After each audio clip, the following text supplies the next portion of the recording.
Keeping up with James. It was winter holiday season on the island of Sodor.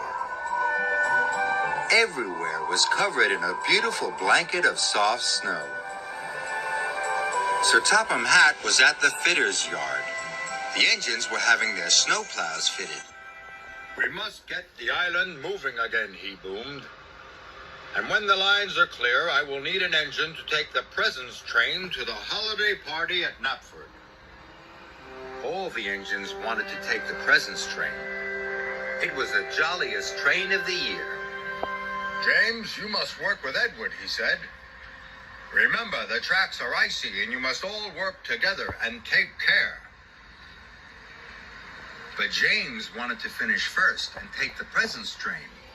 "An old blue slow coach like you is sure to slow me down," he huffed. James and Edward's first job was to clear the lines to Knapford. Edward worked as fast as he could, but it wasn't fast enough for James. "Hurry up," he snorted. Henry was clearing the line when James steamed quickly past. "Slow down," cried Henry, "and take care." But James wasn't listening. He was dreaming about the presents train. He didn't notice that the tracks were icy. James' wheels began to slip and slide. "Whoa!" he cried. He was going faster and faster. "Yippee!" called James. He was starting to enjoy himself. He was sliding so fast that he slid all the way into Maithwaite Station. Later, James and Edward had to take some coal cars to the coaling plant. James waited for Edward. He listened to the choir and watched all the colorful decorations being put up. James wanted to take the presents train more than ever. Finally, Edward puffed in. "Trust a blue engine to be late," called James. "I'm sorry," gasped Edward.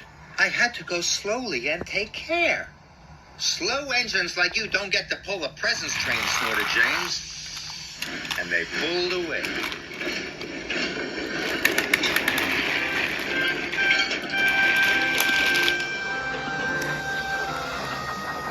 James raced to the coaling plant as fast as he could. Must be first, he puffed. James reached the top of Gordon's Hill. The tracks were icy and James started to speed up. Edward wasn't happy. James's wheels started to slip and slide. "Whee!" cried James. "This is the way to get the job done fast." James thought it was the best slide ever. At the coaling plant, James and Edward's train had been filled with coal. Edward called to James. "You must slow down and take care." "I am taking care," replied James. "Taking care to finish first. I'm going to pull the presents train." And James pulled out.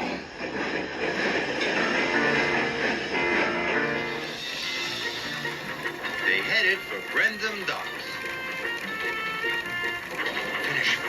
Finish first, James puffed happily.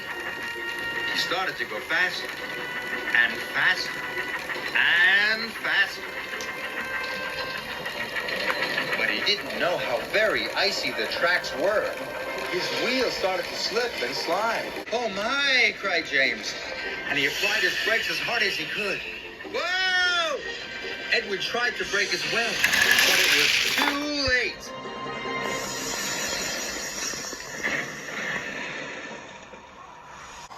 "Bust my bumpers!" cried James.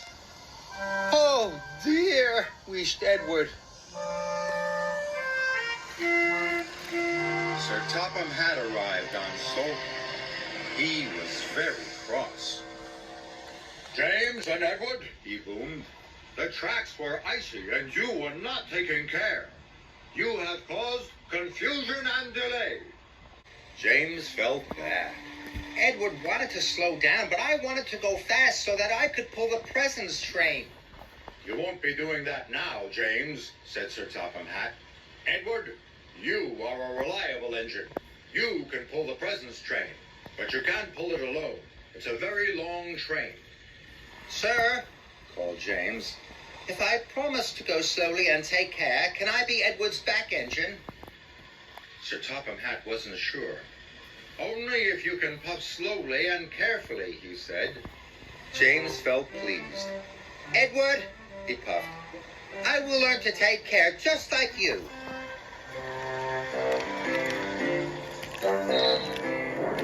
And so Edward pulled James back onto the tracks.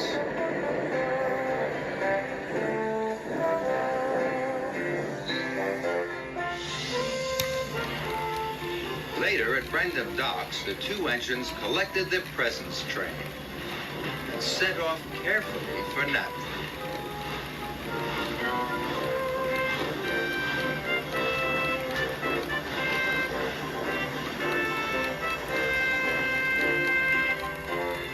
Whenever they came to some icy track, Edward called out, "Slow down!"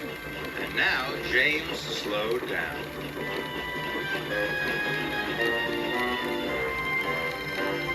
And when they went down Gordon's Hill, Edward called out, "Apply your brakes, James!" And James applied his brakes. So slowly and safely, the two friends puffed into Knapford Station. When the children saw the presents, they cheered and cheered. "Thank you, James," called Edward. "Thank you, Edward," said James. "You are a really useful blue engine."